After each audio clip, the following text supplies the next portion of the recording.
Halo teman-teman, nama gue Rai. Pemilu 2014 sebentar lagi dan makin banyak diobrolin sama orang-orang. Mungkin lo nanya ya, ngapain sih kita ikutan pemilu? Terus pas pemilu nanti kita milih apa? Setelah mereka terpilih, mereka kerjanya apa? Dan apa dampaknya buat kita-kita? Nah, daripada lo bingung dan daripada nanti kayak beli kucing dalam karung, sini gue jelasin. Nanti pas pemilu ngapain aja. Pemilu dilaksanakan 5 tahun sekali, sebagai cara untuk mengevaluasi orang-orang yang menduduki jabatan tertentu di pemerintahan. Pemilu 2014 tuh nanti ada 2 tahap. Keduanya untuk milih orang-orang dengan tugas yang berbeda-beda. Masih ingat sama 3 cabang kekuasaan? Nih, gue ingetin lagi ya. Eksekutif adalah pemerintah. Merekalah yang menjalankan roda pemerintahan dan mengelola sumber daya negara, seperti uang dan sumber daya alam. Legislatif adalah lembaga perwakilan rakyat yang juga mengawasi jalannya pemerintahan dan penggunaan uang negara dan juga membuat peraturan atau undang-undang bersama presiden.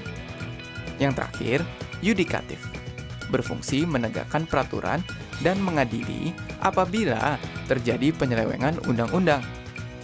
Di pemilu 2014 nanti, kita bakal milih 2 cabang kekuasaan, yaitu eksekutif dan legislatif.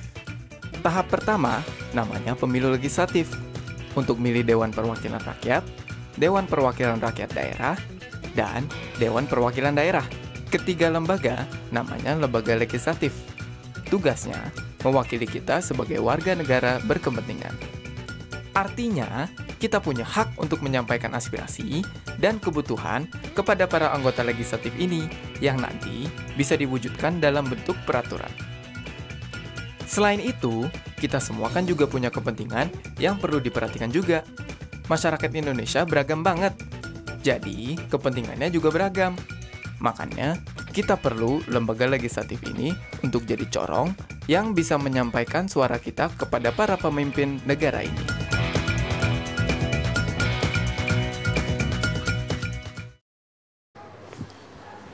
Terus, apa bedanya DPR, DPRD, sama DPD?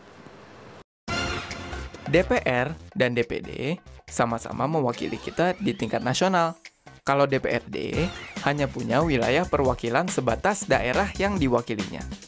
Yang harus diingat, kita akan milih calon anggota DPRD dan DPD sesuai daerah dan wilayah pendaftaran kita masing-masing.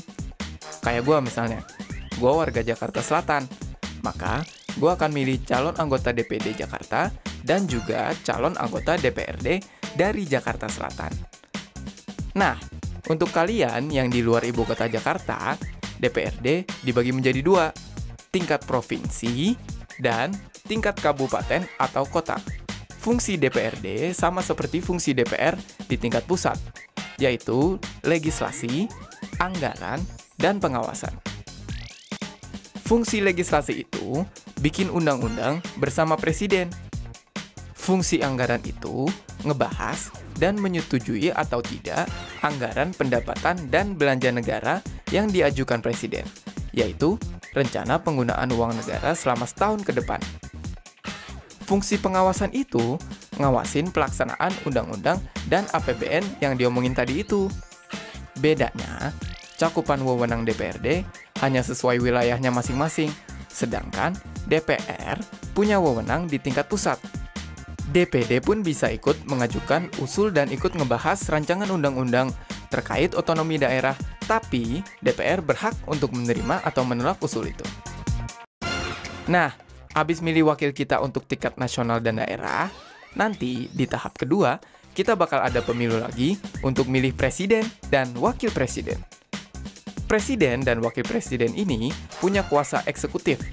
Artinya, wewenang untuk melakukan rencana atau program yang disampaikan oleh lembaga legislatif seperti DPR tadi. Jadi urutan tuh. Pertama, kita milih lembaga legislatif dulu. Nanti, mereka yang kepilih bakal nyaring segala kepentingan yang kita sampaikan untuk diterusin ke lembaga eksekutif, yaitu presiden dan wakil presiden. Nanti, lembaga eksekutif ini yang akan melaksanakan kepentingan-kepentingan kita bersama. Gimana? Sudah jelas belum soal pemilu? Nah, sekarang lo udah tahu kan nanti pas pemilu kita bakal ngapain aja. Jangan lupa kasih tahu ke teman-teman lo ya. Anggap aja kayak efek domino, cuman butuh satu suara untuk nyebarin informasi. Tapi jangan lupa, kita juga harus punya kriteria tersendiri mengenai politisi yang baik bagi negara kita. Apakah mereka sudah anti kekerasan? Sudah anti korupsi? Jangan sampai kita biarkan uang bermain dan bahkan berkuasa dalam kehidupan politik negara. Mereka yang terpilih haruslah secara jujur dan adil. Kita harus waspada. Jangan sampai memilih orang-orang yang korup, pelanggar hak asasi manusia, ataupun perusak lingkungan. Ada baiknya kita cari tahu info mengenai calon-calon anggota pemerintahan kita demi kebaikan kita bersama.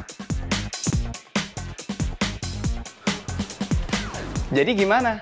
Masih mau diem aja?